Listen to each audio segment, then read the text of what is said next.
మే నెలలో జరిగే లోక్ అదాలత్కి అన్ని ఏర్పాట్లు చేస్తున్నట్లు జిల్లా న్యాయ సేవాధికార సంస్థ కార్యదర్శి కె రత్నప్రసాద్ తెలిపారు. ఈ లోక్ అదాలత్కు అన్ని ఏరియాల్లో మంచి స్పందన లభిస్తోందని, గత నెలలో జరిగిన లోక్ అదాలత్కు మంచి స్పందన లభించిందని ఆయన తెలిపారు. లోక్ అదాలత్కు హాజరయ్యే కక్షిదారులు వారి కేసులు ఆయా ఏరియాల్లోని లోక్ అదాలత్ సెంటర్లను సంప్రదించి రాజీకి ఆమోదయోగ్యమా కాదా అనేది పరిశీలించుకోవాలని సూచించారు. ఆయన మాటల్లో, కేసులు పరిష్కార విషయంలో జిల్లా న్యాయ సేవాధికార సంస్థను సంప్రదించవచ్చని, అలాగే మండల న్యాయ సేవాధికార సంస్థను కూడా సంప్రదించవచ్చని ఆయన సూచించారు.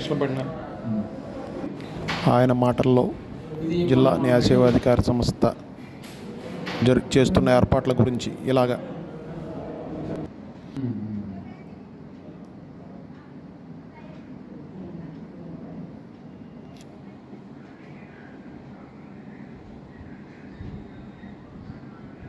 అంటే మీ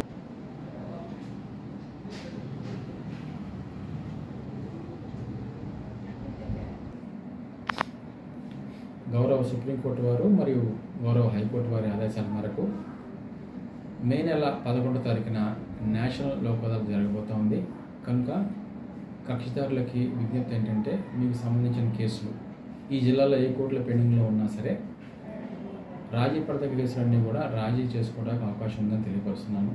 అదేవిధంగా ఈ జిల్లాలో మండల స్థాయిలో 10 చోట్ల, అదేవిధంగా డిఎల్ఎస్ఏలో ఇక్కడ ఈ 11 కేంద్రాల్లో కూడా మీకు లోక్ అదాలత్ జరగబోతూ ఉంది, నేషనల్ లోక్ అదాలత్. కనుక అన్ని రకాల కేసులు, సివిల్ కేసులు, క్రిమినల్ కేసులు, మ్యాట్రిమోనియల్ కేసులు, అదేవిధంగా ఆస్తి తగాదాలు, ఇటువంటి కేసులైనా సరే రాజీ పడదగ్గ అన్ని కేసులు కూడా రాజీ చేసుకోవాల్సిందిగా మనవి చేస్తున్నాను. ఒకవేళ మీకు ఏమన్నా వీటిల్లో ఏదైనా మీకు డౌట్స్ ఉంటే, అంటే మా కేసు రాజీ పడదగ్గ కేసో కాదో అని డౌట్స్ ఉంటే కనుక ఖచ్చితంగా మీరు ఇక్కడికి వచ్చి దాన్ని విచారణ చేసి మీ యొక్క అనుమానాన్ని నివృత్తి చేసుకోవచ్చు. అదేవిధంగా మీకు సంబంధించిన న్యాయవాదులతో కూడా సంప్రదించి వాళ్ళని కూడా తీసుకొచ్చుకొని మీకు ఏమైనా డౌట్స్ ఉంటే మీరు అడిగి తెలుసుకోవాల్సిందే విజ్ఞప్తి చేస్తున్నాను.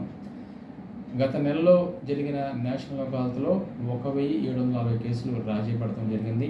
అదేవిధంగా పిఎల్సీలో 211, యాక్సిడెంట్ కేసులు అయితే మరి అధికంగా 164 కేసులు ఈ జిల్లాలో జరిగినాయి. మరి సివిల్ అదేవిధంగా 109 కేసులు రాజీ పడటం జరిగింది. అదేవిధంగా రేపు మే నెలలో జరగబోయే నేషనల్ లోక్ అదాలత్లో కూడా ఇంతకంటే ఎక్కువ కేసులు జరుగుతాయని మేము ఆశిస్తున్నాము. కనుక కక్షిదారుల విజ్ఞప్తి ఏంటంటే, ఈ అవకాశాన్ని అందరూ కూడా వినియోగించుకోండి.